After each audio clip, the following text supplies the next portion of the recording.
Hello mga kasangga! Kumusta po kayo dyan? Sana po ay nasa mabuti po kayong mga kalagayan. Marami ka bang mga pinaniniwalaan dati na mga kasabihan o mga naririnig mo sa iyong mga paligid o mga kwento-kwento na dahil sa paniniwala na iyon, naniwala ka na rin? Naniwala ka na rin dahil yun na yung nakasanayan at pinaniniwalaan ng lahat Pero habang lumilipas yung mga panahon, parang nare-realize mo na hindi naman yata totoo yung mga naririnig-rinig mo o yung mga sabi-sabi na hindi mo naman siya na-experience na talagang totoo. Yung akala mong dating ayos, yun naman pala ay hindi naman talaga pala totoong maayos. At lalo lang nagulo ang iyong mga pag-iisip at ang iyong mga paniniwala dahil sa maling akala sa iyong buhay. Kung ikaw yung tao na maraming maling akala sa iyong buhay, yung akala mo dati na ganito, ganon, pero hindi naman pala, panoorin mo ang vlog na ito hanggang dulo at ibabahagi ko sa iyo ang mga dahilan at mga bagay na sa isang pagkakataon ay isang maling akala lang pala sa ating buhay. Maling akala na matagal nating pinaniniwalaan, maling akala na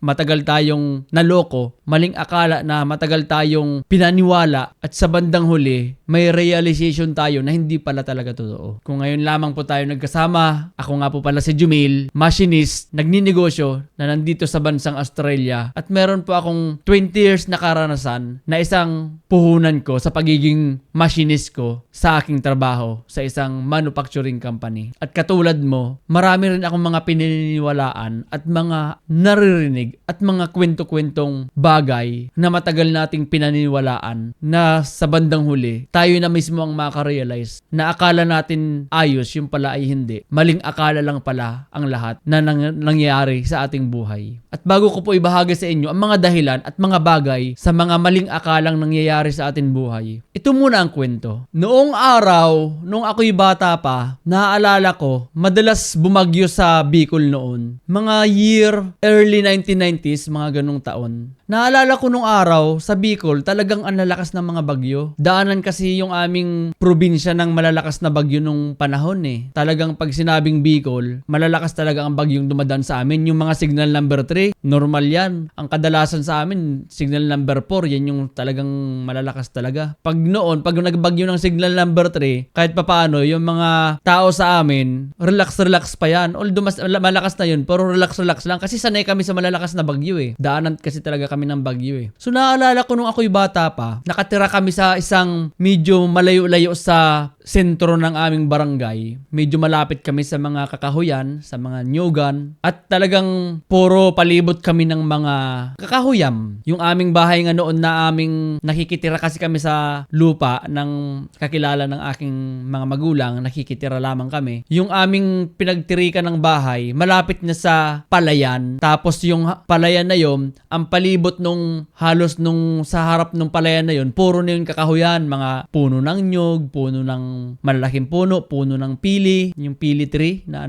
puno ng mga balite, ganon. Basta talagang makakahoy. Ang sa katunayan nga niya, hindi ka pwedeng basta-basta lang pumunta dun sa mga kakahuyan kasi madamo pa rin Parang isipin nyo, parang gubat-gubat pa nung panahon na yon. Mga early 1990s, ganon. Kaya naman, sa tuwing bumabagyo sa amin na malalakas, yung parte ng aming bahay, talagang binabaha yon. Inaabot ng baha dahil tabi kami ng palayan Ganun laging senaryo na naalala ko nung bata ako. Every time may bagyo, kahit signal number 2 yan, baha na kaagad dun sa amin lagi. Tabi ng palayan, babaha lagi, ganun. Normal na sa amin yung binabaha, tapos hupa na naman ng mabilis. Kasi nga, para lang halos kami naglulutay high tide dahil malapit kami sa palayan nga. At yung aming bahay din noon, ang palibot ng bahay namin, sagana rin kami sa tanim. Mga tanim na gulay, talagang magtatanim ka na lang at wala kang problema sa pagkain mo. Ang harap din namin, palayan. Hindi naman sa amin yung palayan, pero pag nag-anihan, makikiani ka. Tapos sa kabila naman, mga nyugan, ganun. Kailangan mo na panggata, kuha ka lang doon. Sa madaling salita, ganun yung aming pamumuhay. Talagang probinsyang-probinsya talaga ang itsura at talagang payapa doon. At kung gusto mo nang mag-ulam din ng isda, punta ka lang doon sa may malapit sa may tubigan, sa may ilog. May isda doon. Talagang makahuli ka talaga doon. Mamingwit ka doon o maglambat ka doon. Talagang meron at meron talaga. Kuha ka ng mga alimasag. Nandun lang. Talagang naalala ko nung bata ako, yung mga alimasag nandun lang sa may palayan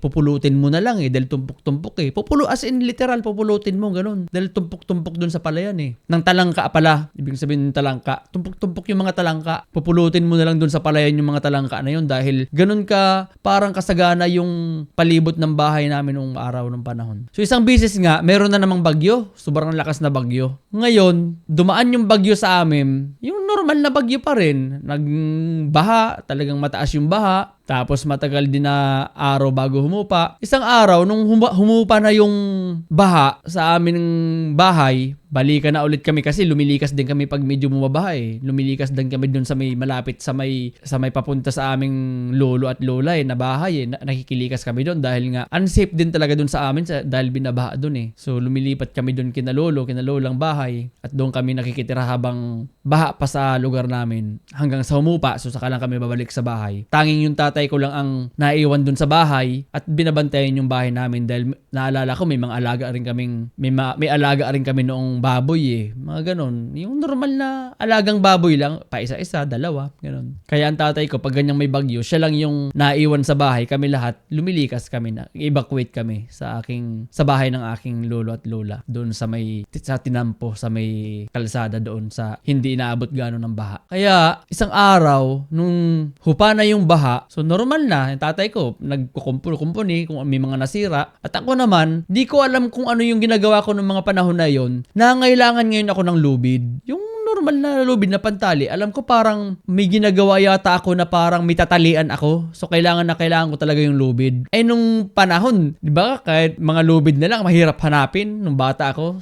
Dahil nga siguro, siyempre, hindi ko naman alam kung saan yung mga lagayan. Naghahanap ako ng lubid, yung alam yung parang katulad ng sintas. Sabi ko, makahanap na nga lang kaya ng sintas ng sapatos. Dahil marami sa amin nung naalala ko, may mga sintas kami ng sapatos na hindi na ginagamit eh, mga luma. Makahanap na lang kaya ako. Di naghalughug ako sa mga bahay, no? Sa amin noon, ang bahay namin noon, meron kaming isang mahabang estante, yung parang stand na nakahang, ginawa ang tatay ko kasi ay isang karpentero, inihang niya yun doon sa may bahay namin, nakahang siya, parang pag may mga lagay ka, mga garapon, i-display mo na doon, mga lagayan ng, nandun, naka-display doon, madali ang accessible, ganun. Karpentero yung tatay ko, ginawa niya ng paraan yun, sinabit niya yun doon sa may malapit sa accessible lang ba, estante ang tawag namin doon, may stand doon, estante, pero shelf siya, shelf. Ngayon, yung estante namin na yun, hinalughog ko. Kasi wala akong nakitang sintas doon sa may malapit sa mga damitan namin. Wala eh. So, naghanap ako ngayon doon sa mga estante. Baka ako may mga tali dito, ganun. Ay, may nakita ako ngayon doon na nakasiksik. Yung garapon, mga garapon niya,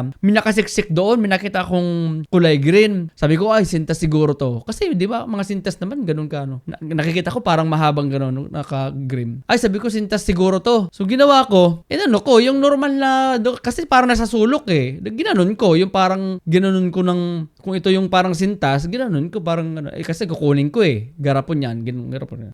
Nung ginanon ko, biglang gumalaw. Di atras ngayon ako ng kamay ko. Sabi ko, bakit gumalaw yun? Kasi ngayon, siyempre bata ako eh. Malay ko ba naman eh. Siyempre, pag bata ka, curious ka din eh. Nung gumalaw, ginanon ko ulit. Katawan, gumalaw nga. Di nalaman ko ngayon na parang baka ako aahas to. Eh yung tatay ko, nandoon yata sa may parang palayan. Di ko alam kung anong ginagawa niya doon. Baka may hinuhuli siya doon. Baka naghuli yata ng isda o alimasag o ng talangka. Tawag-tawag ko, sabi ko, sabi ko, may ahas ka ako dito sa estante, sabi ko. Takbo yung tatay ko dahil nga, galing siya doon sa malayo. Takbo. Tapos nung talagang nakita namin ng tatay ko, paghawi nung garapon, mahabang ahas pala alam niyo yung ahas na kulay green? Yung tinatawag na dahong palay ba yun? Yung makikita mo sa mga puno ng mangga na talagang sabi nila wala raw kamandag yun eh. Pero siyempre, kahit ba sabihin walang kamandag, sigurado lalagnating ka doon sa pag nakagat ka nun. Sa Bicol kasi, sinasabi nila wala raw kamandag yun. Talagang mahabang ahas na ganun. Ang nasundot ko, yung parang buntot. Buti na lang kamo, nasundot ko yung parang buntot. Hindi yung mismong ulo o katawan. Kaya pag ganun, gumalaw talaga yung ganun. Yun na nga namin nakita na ahas nga pala yun. Sumiksik doon sa estante. Ang hinala namin nun, dahil kahupa pa lang nung baha. Siyempre, yung mga ahas naghahanap ng mataas na lugar. Wala namang ibang natakbuhan doon sa palibot. Yung bahay namin, doon siya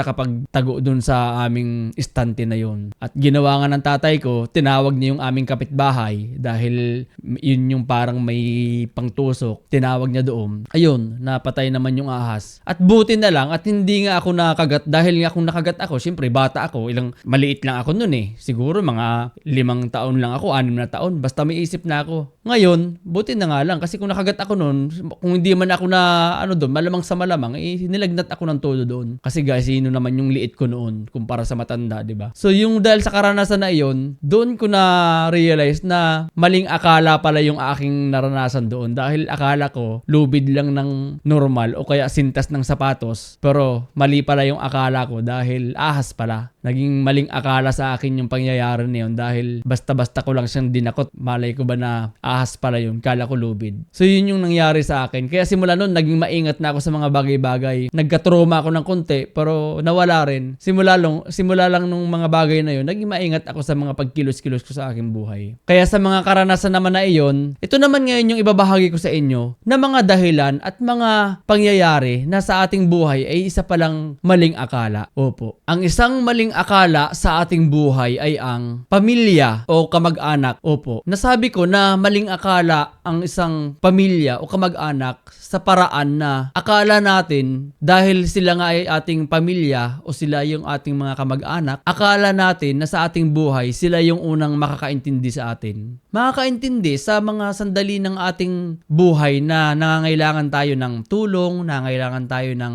someone na makikinig sa atin, sa sandali ng nanghihina tayo, nawawala ng pag-asa, nalulungkot, may dinadamdam, may nararamdamang kalungkutan, may mga discouragement, may mga hindi magandang nangyari sa ating buhay. Akala natin, ang unang-unang makaintindi sa atin ay yung ating mga pamilya. Pero most of the time, madalas, sila pa yung mga taong unang hindi tayo naintindihan. Sila pa yung ating mga kamag-anak, ating mismong pamilya na hindi alam na dumadaan na pala tayo sa mga bagay na nakakapagpalungkot sa atin o dumadanas pala tayo sa mga hindi magandang pangyayari sa ating buhay. Pero yung ating mismong pamilya ay hindi aware na nandun pala tayo sa ganung stage ng ating buhay. At ikaw bilang nakakaranas nito, siguradong malulungkot ka rin lalo kasi in-expect mo kasi na yung mismong pamilya mo na mga mahal mo sa buhay, mga kamag-anak mo na akala mo makakatulong sa'yo at maintindihan ka sa pinagdadaanan mo. Pero magugulat ka na lang na hindi pala sila makaintindi o makarelate sa mga pinagdadaanan mo o yung matulungan ka sa kung anong paraan man. Basta yung expectation mo lang kasi na akala mo na pag sinabi mo ito sa iyong kamag-anak o pag isinare mo ito sa kanila, sa iyong pamilya, ang expectation mo na kaagad,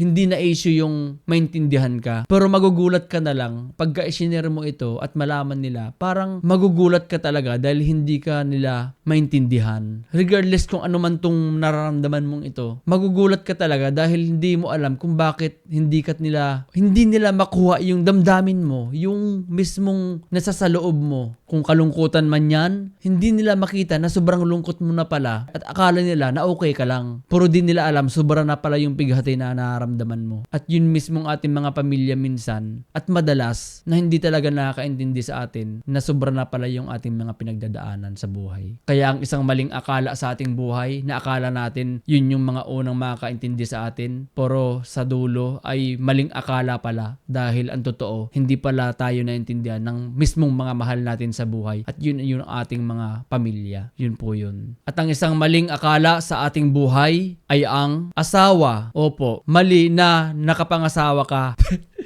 Joke lang po yun. Mali pala na yung napangasawa mo. Joke lang. Ang ibig kong sabihin, maling akala din sa ating buhay yung ating asawa sa paraan na akala nga rin kasi natin dahil sila yung ating partner sa buhay, sila yung ating mga laging nakakausap, sila yung ating laging katulong at katuwang sa hirap at ginhawa. Ang akala natin at in-expect natin na para bang hawak na nila tayo sa ating mga karamdaman, yung parang in-expect na rin kaagad natin na sila yung unang taong makakaintindi sa atin. Katulad ng sa pamilya. Kaya sa tuwing tayo ay may mga nararamdaman at may mga kalungkutan sa buhay at yung ating mga partner o mga asawa natin sa buhay ay hindi nagiging supportive, masama na kaagad ang loob natin. Kasi hindi natin in-expect na hindi tayo susuportahan o maintindihan sa ating mga ginagawa sa buhay. Pero ang realidad talaga, yung ating mga asawa, mga partner sa buhay, kahit sila pa yung ating laging kausap sa ating mga ginagawa sa buhay, most of the time, sila rin yung parang hindi nakakaintindi sa atin. Di ko alam kung bakit, pero yun talagang realidad ng buhay eh. Minsan may mga ginagawa kang para sa pamilya pamilya mo, para sa kaiayos ng buhay nyo, para sa mga anak nyo. Pero kinukontra ng asawa. Hindi ko sinasabing masama sila. Hindi ko sinasabing yung pagkukontra nila sa'yo ay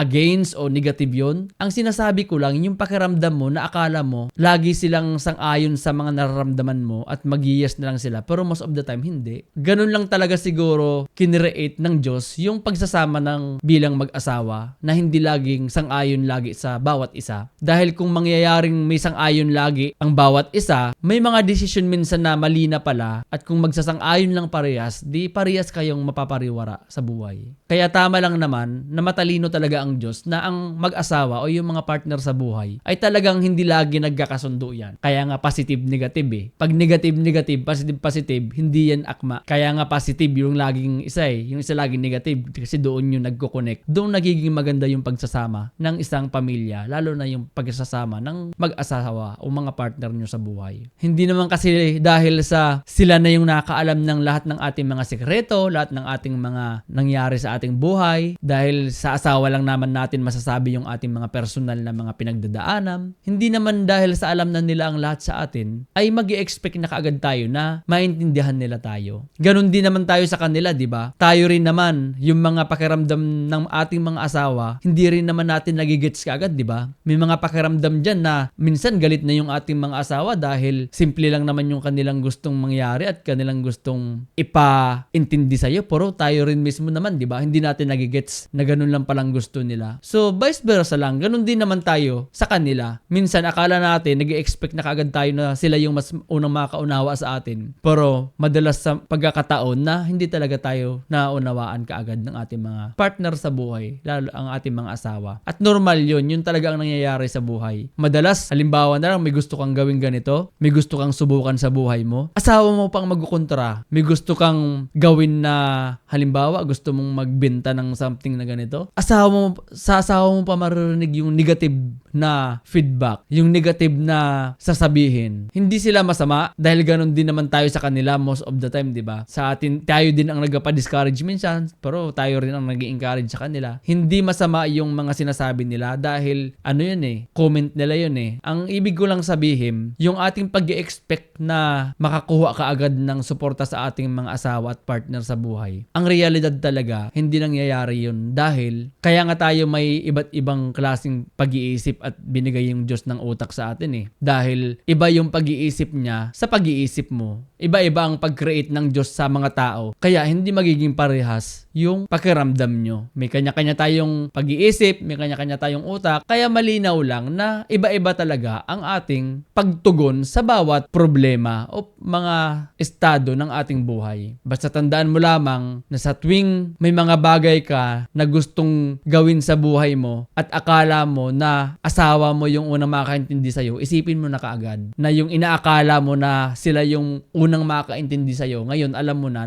hindi pala talaga yung totoo. Maling akala na dahil sila yung lagi nating kausap, sila yung ating laging kasama, maling akala na hindi kaagad tayo nila masusuportahan. Dahil yun naman talaga yung realidad ng buhay. Yun po yun. At ang isang maling akala sa ating buhay ay ang mga kaibigan. Opo, your friends. Yung mga kaibigan mo na nakasurround sa'yo, nakapalibot sa'yo. Minsan, akala natin dahil nga sila rin yung lagi nating napag-openan ng ating mga problema, sila rin yung ating laging mga nabubuhusan ng ating mga sama ng loob, ng ating mga kasiyahan, ng ating mga naranasan. Akala natin sa ating mga kaibigan, masusuportahan kaagad tayo sa ating mga ginagawa sa buhay. Akala natin na dahil kaibigan natin sila, pag may sinabi tayong something na ganitong ating nararanasan, akala natin mag-yes kaagad sila. O kung may gusto tayong gawin na ganitong bagay, akala natin sila yung unang susuporta sa atin. Pero most of the time, yung ating mga kaibigan, hindi kaagad yan sumusuporta sa atin sa anong gusto nating gawin sa ating buhay. At wag nating ikalungkot yon dahil yun talaga yung nangyayari. Yun yung malaking maling akala sa ating buhay na akala natin dahil kaibigan natin sila at nakakapag-open tayo ng mga ating saloobin sa kanila, alam nila yung kwento ng ating buhay. Akala natin, madali natin silang makuha yung yung ano nila, yung intindi nila sa atin, akala natin madali nating makuha yung pag-oo nila sa atin dahil naintindihan nila tayo, pero hindi. Yung mga kaibigan natin, nandyan lang yan at hindi sila masama kung hindi sila sumuporta sa atin dahil ang ating mga kaibigan ay talagang sinusuportahan tayo niyan at talagang inaalalayan tayo niyan at tinuturing na kaibigan. Pero dahil sa kaibigan mo yan, hindi dahil sa kayo ang laging magkakasama o kayong laging nagkakasundo o kaya ang magkaibigan kayo o kayo yung laging napag-uupinan mo ng mga personal mong bagay sa buhay, hindi ibig sabihin nun ay papabor na siya sa lahat ng bagay sa buhay mo. At hindi masama na hindi ka nila maintindihan dahil ganun lang naman tao tayo may kanya-kanya nga tayong pag-iintindi sa bawat bagay at kanya-kanyang pag-iisip Ang mga kaibigan natin na akala natin na unang-unang magsusuporta sa atin tapos hindi, tapos magagalit ka na dahil kaibigan mo. Halimbawa na lang, may magbibenta ka ng kung ano, nagtitinda ka, 'di ba? Tapos pagka inalok mo yung kaibigan mo, pre, ate, kuya, ano ka naman, pre? Bili ka na, ma'am, ganyan. Tapos hindi bumili sa iyo dahil siyempre, hindi naman lahat magagalit ka na dahil kaibigan mo tapos hindi ka man lang sinuportahan, di ba? Pero wag mong ikalungkot yun at wag mong ikagalit dahil hindi naman nga dahil sa kaibigan mo siya ay bibili na sa'yo. Kasi malay mo, hindi niya naman din talaga kailangan yun. Ba't naman nga siya bibili sa'yo? Di masasayang lang yun, di ba? Although alam naman natin na sanay tayo ng support din sa mga kaibigan. Pero siyempre, wag mong masamain kung hindi sa'yo mag-support yung kaibigan mo. Dahil ganun lang talaga ang buhay. At hindi masama yun. Kaya alalahanin mo na yung maling akala sa buhay mo na akala mo na lahat ng kaibigan mo ay magsusuporta sa iyo at maintindihan ka sa mga nararamdaman mo sa buhay mo. At sa tuwing hindi nila na ibibigay yung suporta na yon o yung feeling na naintindihan ka nila, wag mong ikalungkot yon at wag mong ikasama dahil ganun lang talaga ang buhay. Ang realidad ng buhay na isang malaking maling akala sa buhay natin ay yung ganung pangyayari na ang ating mga kaibigan talaga ay hindi lahat naman nakakaintindi sa ating buhay, sa ating mga nararamdaman. Kahit sila pa yung ating laging napagkwentuhan, na sishare ng ating mga saloobin at ng ating buhay. Kaya wag masamain kung ang ating kaibigan ay hindi minsan nakakaintindi sa atin. Yun yung malaking akala na ating pinaniniwalaan sa buhay na maling akala pala, na akala natin sila na yung unang makakaintindi sa atin. Yun po yun. Ang isang maling akala sa ating buhay na matagal nating pinaniniwalaan na hindi naman pala totoo ay ang maling akala sa mga boss, sa mga amo, sa mga sir natin, sa mga ma'am natin, sa mga may-ari ng kumpanya, yung mismong boss natin, amo. Sa ating buhay, minsan o madalas ginagawa nating kontrabida yung ating mga amo, yung ating mga boss Yung lagi bang dyan sa isa trabaho, laging may sumisira dyan sa ating mga boss at mga amo Yung lagi bang makakarinig ka na meron laging isang empleyado na hindi pabor dun sa boss na yon o sa amo nyo na yon at lagi kang makakarinig na parang may galit sa amo nyo, sa boss nyo at common yun sa isang organisasyon. Pero ang isang malaking akala at malaking realidad sa buhay na yung mga boss at mga amo, sila pa pala yung unang tao na mga makaintindi sa'yo, makakaunawa sa'yo, makakaunawa sa mga pinagdadaanan mo, sa buhay mo. Paano ko nasabi? Dahil yung mga boss, sila pa yung mga tao na mas madadaling kausap. Once may sabihin ka sa kanila at may ilapit ka sa kanila, sila pa yung unang tao na hindi ka huhusgahan, bagkos aalamin nila kung ano ba talaga yung pakiramdam mo, yung pinagdadaanan mo, at tutulungan ka nila. O sabihin na natin, marami pa rin nagsasabi na hindi totoo yan o karamihan, mga salbahing boss. Wala na tayo doon. Ang akin lang, ang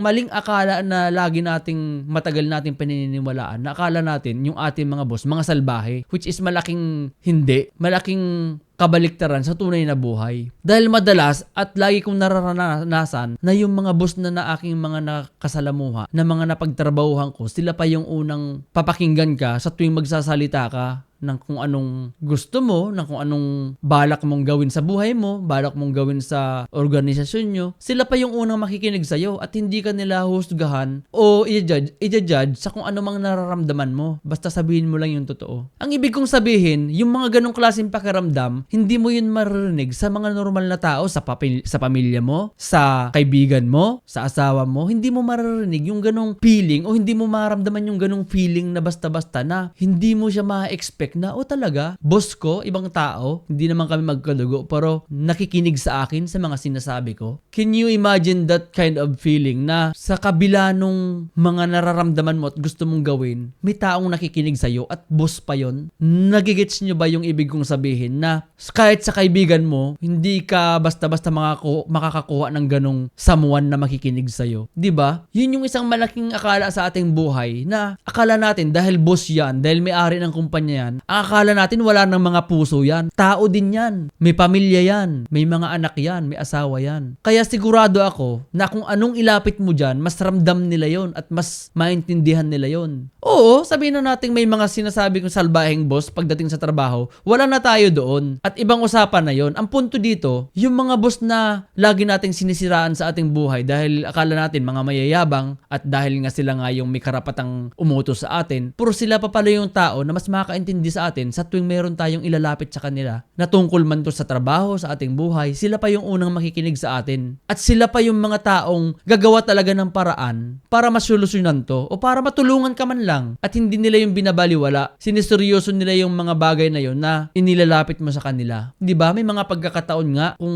naranasan nyo na nagtatrabaho kayo tapos meron kayong mga personal na problema. Yung as in personal, hiwalay sa trabaho. Diba? Kung naranasan nyo ng maikwento sa boss nyo at hindi man kayo tulungan ng sagad, pero talagang merong gagawing ang boss nyo na paraan para at least man lang mabawasan yung mga iniisip-isip nyong problema. Iwan ko lang kung naranasan nyo na yon. Pero ako, naibabahagi ko to dahil naranasan ko na yan. Sa mga simpleng paraan man lang na ririnig yung aking mga gustong mailapit sa kanila. Iwan ko kung ano yung klaseng pakiramdam na yun na sinasabi ko na ibang klaseng pakiramdam. Sana naranasan nyo yun.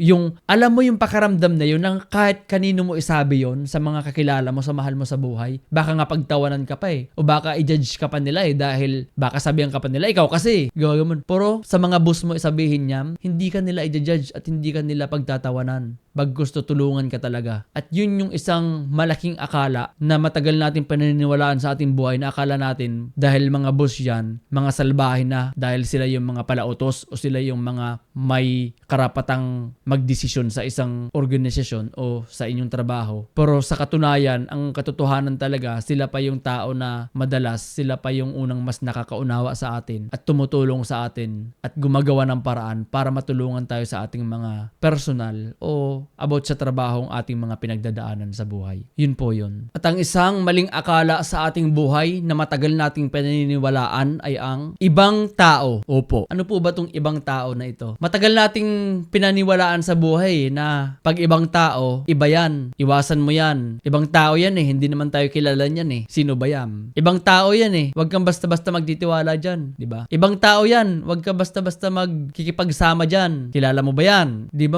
ganun lagi ang ating first impression lagi sa buhay. Sa tuwing may ibang tao tayong nakakasalamuha. In the first place, oo nga naman, bakit nga naman tayo magtitiwala dyan? Ibang tao nga yan. Hindi nga natin alam kung saan niya nakatira eh. Diba? Pero ang malaking realidad ng buhay, yung ibang tao na yun na sinasabi natin sa ating buhay, sila pa pala yung number one na mas makakasama natin at mas maintindihan tayo sa mga bagay-bagay na walang isang makaintindi sa atin pero yung ibang tao naintindihan tayo. Ano po bang ibig kong sabihin? Sa buhay, makakatagpo ka ng mga tao na parehas kayo ng mga interes. Parehas ng interes. Halimbawa, mahilig ka mag-basketball. Halimbawa, mahilig ka magtambay sa ganito kung saang lugar. Halimbawa, mahilig ka sa ganitong sports o activities. Mahilig ka sa kung ano-anong gatherings, community. Mahilig ka magnegosyo, samahan ng mga negosyante. Yung mga tao na ito, hindi mo to kilala personally. Hindi mo alam ang buhay nila. Hindi mo alam kung paano sila napadpad doon. Pero once matagpuan mo tong mga tao na ito, na iba-ibang klase ng pinanggalingan, ito yung mga tao na mas makakaintindi sa'yo sa mga pinagdadaanan mo. Dahil parehas kayo ng interes eh. Itong mga tao na to, dito ka lang mapupunta sa mga tao na to na hindi ka husgahan. Alam mo yung mga bagay sa buhay mo na hindi mo masabi sa labas ng mundo, sa labas ng buhay mo, hindi mo masabi sa pamilya mo dahil hindi nga sila nakaintindi sa'yo. Hindi mo masabi sa asawa mo, hindi mo masabi sa kaibigan mo dahil hindi nga sila mismo makaintindi sa'yo eh. Puro itong ibang tao na to na matatagpuan mo sa buhay mo na hindi mo kaano kaano-ano at hindi mo kadugo, sila yung taong hindi ka pagtatawanan at sila yung taong gagabayan ka palalo at sila yung taong mag-i-encourage pa sa'yo lalo na gawin mo yung mga bagay na gusto mo at tutulungan ka sa mga problemang nararanasan mo. Itong mga tao na ito, akala natin sa buhay natin na malaking akala na dahil hindi nga natin kilala ang mga ito, isang malaking akala na akala natin hindi tayo maintindihan ng mga to dahil hindi nga natin sila kilala